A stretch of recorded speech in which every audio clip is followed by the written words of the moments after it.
बात आज की के सभी दर्शकों को नमस्ते। आज हम भारतीय हिंदू कालगणना उसके संबंध में बात करना चाहते हैं। कारण ये है कि जब से अंग्रेज़ों का शासन आया, अपने यहाँ पर ग्रेगोरियन कैलेंडर ये दैनिक व्यवहार में प्रयोग होता है सरकार द्वारा भी और अंतर्राष्ट्रीय स्तर पर भी, क्योंकि पश्चिमी देशों का प्रभुत्व होने के कारण से उसी ग्रेगोरियन कैलेंडर का व्यवहार होता है और उसको इंटरनेशनल कैलेंडर कहने लग गए हैं।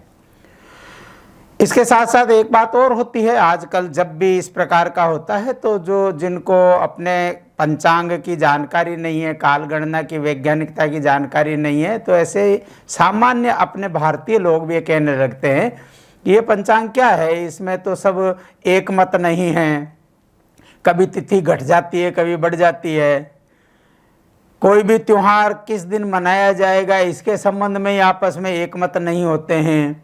इसलिए उनको लगता है कि ये अत्यंत अवैज्ञानिक है, जिसके ऊपर कोई एक मत नहीं है। और इसलिए हम ये विचार करना चाहते हैं कि भारतीय जो पंचांग या भारतीय कालगणना है, ये कालगणना वैज्ञानिक है या नहीं है, और इसका प्रकृति में होने वाले परिवर्तनों से, भूगोल से, इन सब से संबंध है या नहीं है, इसको हम देखना चाहते हैं। ये जो काल है, इस काल का प्रारंभ कहाँ से होता है, समय की गणना प्रारंभ कहाँ से होती है और क्यों होती है। तो सामान्य व्यक्ति किसी भी घटना है, उस घटना पहले हुई है या वर्तमान में है या आगे होने वाली है, इस प्रकार से काल विभाजन वो करना चाहता है घटना को देखने के लिए। कब हुई, ये प्रश्न तुरंत अपने मन में आता है। लेकिन काल का प्रारंभ हुआ कैसे होगा, तो अपना जो भारतीय दर्शन है वो दर्शन भी वर्तमान जो वैज्ञानिक जिस प्रकार से विचार करते हैं, लगभग उसी प्रकार के विचार से प्रारंभ होता है। आधुनिक जो वैज्ञानिक हैं वो वैज्ञानिक सृष्टि का जो प्रारंभ है ये कैसे हुआ होगा, तो इसको बताने के लिए एक सिद्धांत देते हैं जिसको बिग बैंग थ्योरी ऐसा हम कहते हैं। बिग बैंग थ्योरी का मतलब ये है कि वास्तव में ऐसा माना जाता है कि ये जो अपना ब्रह्मांड है, ब्रह्मांड अभी भी लगातार विस्तार पा रहा है, रुक नहीं रहा। तो अगर इसकी गणितीय गणना की जाए कि अगर ये विस्तार की गति ये है, अगर इसको पश्च गति में ले जाया जाए, पीछे ले जाया जाए, तो अंत में जब प्रारंभ बिंदु है जीरो, टाइम जीरो, इसके ऊपर क्या था, तो ऐसा मानते हैं कि उस समय सिंगुलरिटी थी, केवल एक कोई बिंब था, तत्व था, एक पदार्थ था या एक समूह था जिसमें समस्त संसार का जो द्रव्य है यानी मैटर है ये समाहित था उसके अंदर। जब उसका प्रसार प्रारंभ हुआ, जिसको बिग बैंग कहते हैं, बिग बैंग हुआ, उसका प्रसार शुरू हुआ, तो दो चीजें अस्तित्व में आई तब प्रसार के साथ, वो है टाइम और स्पेस। टाइम यानी काल या समय और स्पेस यानी देश या स्थान, ये अस्तित्व में आए। टाइम और स्पेस अस्तित्व में आने पर ही समय की गणना ये हो सकती है। वेद में इससे संबंधित एक मंत्र आता है, वो कहता है ओम हिरण्यगर्भ समवर्ततागरे भूतस्य जात पतिरेक आसीत सेदाधार पृथ्वीम द्यामु तेमाम कस्मै देवाय हविखा विधेम। यानी हिरण्यगर्भ यानी एक स्वर्ण का जिस प्रकार से अंडा होता है, इस प्रकार का एक प्रारंभ था उसे हिरण्यगर्भ से, और ये अस्तित्व में आई, सृष्टि अस्तित्व में आई, यानी बिग बैंग की सिंगुलरिटी, ये प्रारंभ में सिंगुलरिटी यानी हिरण्यगर्भ ऐसा था। अर्थात अपन ये कह सकते हैं कि जो सृष्टि है ये काल सापेक्ष है और काल जो है देश सापेक्ष है, यानी काल और डायमेंशन, ये दो चीजें, समय और टाइम और डायमेंशन, ये दोनों चीजें होना जरूरी है। अपने यहाँ पर जो 6 दर्शन है, 6 दर्शन है, उस दर्शन में से एक जो भौतिक विज्ञान से संबंधित दर्शन है उसको वैशेषिक दर्शन कहते हैं। कणाद ऋषि ने ये दर्शन दिया है, वैशेषिक दर्शन। तो कणाद ऋषि काल यानी टाइम और दिग यानी डायमेंशन, इसको उसमें द्रव्य यानी मैटर का है। ये जो मैटर क्या है, मैटर या द्रव्य वो चीज होती है जिसको मनुष्य न तो उत्पन्न कर सकता है, नहीं नष्ट कर सकता है, वो केवल मात्र उसका रूप परिवर्तन किया जा सकता है। यानी ये जो अनंत और अनादि है का द्रव्य जो है, तो उसमें द्रव्य कहा है इनको, टाइम और डायमेंशन को भी, दिक् को भी द्रव्य कहा है, ये नष्ट नहीं हो सकते। तो भारत के जो प्राचीन ऋषि है, उन ऋषियों ने केवल प्रकृति के घटनाक्रम का अध्ययन ही कालक्रम के परिप्रेक्ष्य में नहीं किया, जैसा मैंने कहा ऐतिहासिक जो कालक्रम होता है, काल को भी अपने सूक्ष्म अध्ययन का विषय बनाया अपने यहाँ पर। इसलिए जैसे अपन और गुरु ग्रंथ साहिब के अंदर पढ़ते हैं तो वहाँ पर तो कहा ही उसको अकाल पुरुष है, जो काल से भी अतीत है, काल को भी जो नियंत्रित करता है, ऐसा वो परम तत्व है, ऐसा उसके अंदर हम इसलिए कहते हैं। तो भारत के प्राचीन ऋषियों ने ये जो अध्ययन किया, इस अध्ययन के आधार पर जो वैदिक विद्वान है यास्क, निरुक्त जो यानी वेदों के जो अर्थ है उसको निकालने के लिए जिसका प्रयोग किया जाता है वो निरुक्त है। तो यास्क मुनि निरुक्त में काल शब्द की उत्पत्ति बताते हैं कि व्युत्पन्न कैसे हुआ होगा काल। तो वो कहते हैं उसके अंदर निरुक्त के अध्याय 2 के 25वें और उसमें यक्त में कि कालः काल्यतेर गतिर कर्मणः, अर्थात काल शब्द जो है वो गति के अर्थ में है। कल धातु इसका अर्थ होता है गति, तो गति के अर्थ में काल शब्द बना है, अर्थात काल का संबंध गति से है। गति कब आती है? द्रव्य जो पहले स्थितिक ऊर्जा में था, स्थितिक यानी एक स्थिर जब अवस्था के अंदर रहती है तो उसको स्थितिक और काइनेटिक ऊर्जा, जब उसको गतिज बन जाता है तो उसको काइनेटिक कहते हैं। स्थितिक और काइनेटिक ऐसी जो ऊर्जा है ये ऊर्जा में बदलता है। स्थितिक ऊर्जा गतिज ऊर्जा में जब बदलती है, ये बदलती कैसे है? तो वेदों के अंदर वर्णन है कि परमात्मा इसका संकल्प करता है, संकल्प में से ये होता है। ऋग्वेद के जो 10वें मंडल है उसमें ये वर्णन आता है, समुद्राद अर्णवाद अधिम संवत्सरो अजायते अहोरात्राणि विददद विश्वस्य मिष्यतो वसी। यानी समुद्र, अर्णव समुद्र था, उस अर्णव समुद्र से संवत्सर अर्थात काल ये उत्पन्न होता है। अर्णव समुद्र से उत्पन्न कब होता है? जब उसमें गति आती है, गति बनता है, गति से विस्तार शुरू होता है ब्रह्मांड का, उसी में से पूरी सृष्टि निर्मित होती है। अर्थात जो मूल द्रव्य है वो मूल द्रव्य जो है उसमें प्रवाह उत्पन्न होगा तो काल का बोध होता है। अगर उसमें प्रवाह नहीं है, वो स्थितिक है, तो काल का बोध नहीं हो सकता। तो ये प्रवाह अनंत काल तक चलेगा। कब तक चलेगा? जब तक कि पुनः प्रलय न हो जाए, ये तब तक चलता रहता है। इसलिए वैज्ञानिक बताते हैं कि सृष्टि में ब्रह्मांड ये अनवरत फैल रहा है। जो काल माधव अपनी पुस्तक है, उस पुस्तक के उपोद्घात में ये वर्णन आता है कि ये चूंकि ये भूत वर्तमान भविष्य जगत की गणना कल संख्या ने, इससे यानी गणना के अर्थ में भी काल का उपयोग किया जाता है, क्योंकि ये गणना करता है तो इसका नाम काल है, ऐसा भी वो वर्णन करते हैं। तो काल के दो अर्थ हो गए, एक का काल यानी गति और एक गणना, इस आधार के ऊपर। तो गणना करने में भी समय का हम उपयोग करते हैं, कैलेंडर गणना ही है। और क्या, आज 1 तारीख हो गई, कल 2 होगी, परसों 3 होगी, ये जो हम करते हैं ये गणना है।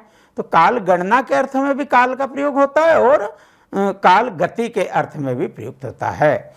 तो ऐसा वो माधव काल माधव के अंदर वर्णन है, भावी भवद भूतमयम कलयति जगदेश कालो अतः, क्योंकि भूत भविष्य और वर्तमान इसकी कलन यानी गणना की जाती है, इसलिए ये काल है। ये काल की गणना कैसे करते हैं? अब किसी ने बिग बैंग कब हुआ होगा या सृष्टि का प्रारंभ कब हुआ होगा, वो तो मनुष्य तो उपस्थित नहीं था, न वैज्ञानिक उस समय उपस्थित थे। जिस प्रकार वैज्ञानिक गणित के सूत्रों के आधार के ऊपर उस समय में पहुंचते हैं जब से समय 0 था और 0 से उस समय का प्रारंभ हुआ, ऐसे काल गणना करते हैं। ऐसे ही भारत में भी ऋषियों ने इसका अनुमान किया है कि किस प्रकार से हुआ होगा। ऐसे पश्च गति में चलते चलते उन्होंने इसका अनुमान कर किया। इस अनुमान के आधार पर 2 प्रकार के पक्ष अपने यहाँ पर भारत में प्रचलित हुए। एक है ब्रह्मांड की उत्पत्ति से वर्तमान तक की गणना, और दूसरा है पृथ्वी पर जो वर्तमान सृष्टि है अपनी, इस वर्तमान सृष्टि की गणना। तो जो ब्रह्मांड की उत्पत्ति से वर्तमान तक की गणना है, ये लगभग 157 अरब वर्ष, ऐसी गणना भारतीय जो शास्त्र है उसके अंदर मिलती है अपने को, विशेषकर सूर्य सिद्धांत ये बताता है हमको। लेकिन ये तो अवधि है जब से हुआ, उसके बाद में पृथ्वी आई। तो हम जानते हैं कि बहुत से जो तारा मंडल थे उन तारों के टुकड़े बाद में होते गए, उन टुकड़ों से बना, जिस बार मंगल के टुकड़े हुए तो पृथ्वी और उसका उपग्रह चंद्रमा बना, इस प्रकार के जो आते हैं। तो पृथ्वी बनने के बाद इस पर पृथ्वी पर सृष्टि प्रारंभ हुई ना। तो इसलिए पृथ्वी पर जो वर्तमान सृष्टि है इसकी भी गणना की जाती है, थोड़ी सरल पड़ती है और बाद की है इस कारण से। और भारत में ये परंपरा है कि ये पृथ्वी पर जब सृष्टि प्रारंभ हुई उससे लेकर वर्तमान में मैं जहां पर बैठा हूं इस अवस्था में देश और काल इन दोनों का स्मरण अपन करते हैं। घर में कोई भी अपने यहाँ पर जो शुभ कर्म होता है तो उसमें संकल्प करवाते हैं पंडित लोग हमको। इस संकल्प पाठ अगर हम देखेंगे तो हमको ध्यान में आएगा कि ये जो है वो हमारे यहाँ पर इस प्राचीन समय से वर्तमान को, यानी सृष्टि जब प्रारंभ हुई पृथ्वी के ऊपर से लेकर वर्तमान तक को हम जोड़ते हैं टाइम एंड स्पेस को। क्या बोलते हैं अपन बोलते हैं अद्य ब्रह्मणो अहनि द्वितीय प्रार्धे श्री श्वेत वराह कल्पे वैवस्वत मन्वंतरे अष्टाविंशतितमे कलियुगे कलि प्रथम चरणे जम्बूद्वीपे भरतखंडे आर्यावर्तांतर्गते राजस्थान प्रदेशे पुष्कर क्षेत्रे अजय मेरु नगरे, फिर हम उसके तिथि वार और स्थान और मेरा नाम मेरा गोत्र यहाँ तक आते आते कहते हैं मैं इस उद्देश्य से ये संकल्प कर रहा हूँ।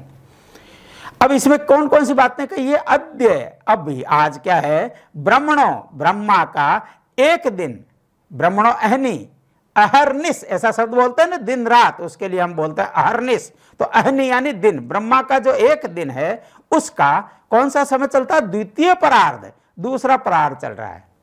ये जो द्वितीय परार्ध है इसका कल्प कौन सा है? तो कहते हैं श्वेत वाराह कल्प है, क्योंकि अपने यहां पर मानते हैं ना कि पृथ्वी का उद्धार किया, वराह अवतार हुआ।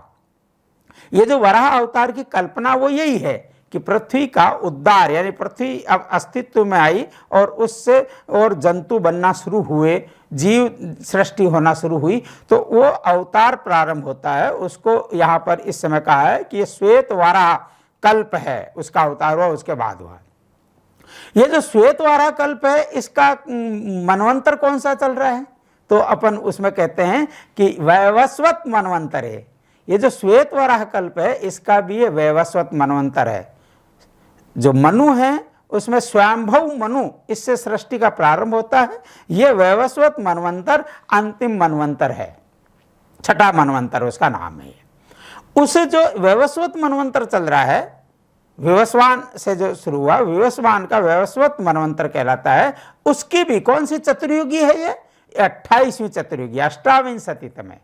और ये 28वीं चतुर्युगी का कौन सा युग चल रहा है इस समय? हम कहते हैं कलियुग। यानी इस चतुर्युगी का जो है वो कृतयुग गया, त्रेता गया, द्वापर गया, वर्तमान कलियुग चल रहा है। कली का भी कौन सा चल रहा है? तो हम कहते हैं कलियुगे कली प्रथम चरण है, कलियुग का प्रथम चरण है। क्योंकि जो कलियुग है उसकी गणना है 4,32,000 वर्ष। इसको 4 भागों में बांटेंगे तो प्रथम चरण है। इस कलियुग का प्रारंभ कब से हुआ? यह मानते हैं कि जो परीक्षित था, परीक्षित के राज्यारोहण से यह कलियुग का प्रारंभ हुआ। उसको वर्तमान में आज की तारीख में हम अगर गिनेंगे तो 5,126 वर्ष हुए हैं, उसको बीत गए। और जब चैत्र प्रतिपदा से हम इसको करेंगे तो हम कहेंगे चैत्र प्रतिपदा के दिन हम ये कलियुग के 5,127वें वर्ष में प्रवेश कर जाएंगे, जिसको कलियाब्द या कहते हैं अपन, या युगाब्द कहते हैं। ये युग जो कलियुग है इस युग का अब्द है युगाब्द 5,127। और फिर वो भी 5,127 बड़ी है तो फिर उसमें हम किसी संवत का या उसका उपयोग करते हैं, तो विक्रम संवत का हम उपयोग करते हैं। विक्रम संवत का वर्णन उसके अंदर हम करेंगे। ये जो पूरा बताया है ये जो है वो मनु ब्रह्मा का एक दिन का पूरा जो है, इसका जो ब्रह्मा का एक दिन है वो या जो एक मनु का अंतर होता है मनवंतर, इस मनवंतर में 71 चतुर्युगी होती है। एक जो कल्प है वो 14 मनवंतर में पूरा होता है और एक मनवंतर में 71 चतुर्युगी है। और ब्रह्मा का एक दिन यानी 2 कल्प जब पूरे होते हैं, एक कल्प में जो है इतने चीजें होने पर बनती है। एक चतुर्युगी कितनी है? तो एक चतुर्युगी है सबसे छोटा, जो कष्टदायक मानते हैं कलियुग आ गया, घोर कलियुग है ऐसा हम कहते हैं। ये कलियुग सबसे कम अवधि का है, 4,32,000 वर्ष का ही है। इसका दुगना द्वापर होता है 8,64,000 वर्ष का। इससे 3 गुना त्रेता होता है, इसलिए त्रेता कहते हैं 12,96,000 वर्ष का। और इससे 4 गुना कृतयुग होता है 17,28,000 वर्ष का। इसका मतलब है कि भारतीय या हिंदू चिंतन के अंदर सुख और धर्म के अनुसार जीवन जीने का काल सर्वाधिक होता है। कलयुग जो है ये सबसे कम अवधि का होता है और कलयुग पुनः कृतयुग के आगमन का संकेत होता है। ये जो पूरा अब तक का हम कहते हैं अष्टाविंशतितमे कलयुगे कलि प्रथम चढ़ने तक की जो गणना करते हैं तो गणना कितनी आती है? ये लगभग आती है 197 करोड़ वर्ष, यानी सृष्टि को प्रारंभ हुए लगभग 197 करोड़ वर्ष हो गए। और इतना ही बिग बैंग थ्योरी के आधार पर इस वर्तमान सृष्टि के संबंध में वैज्ञानिक बताते हैं।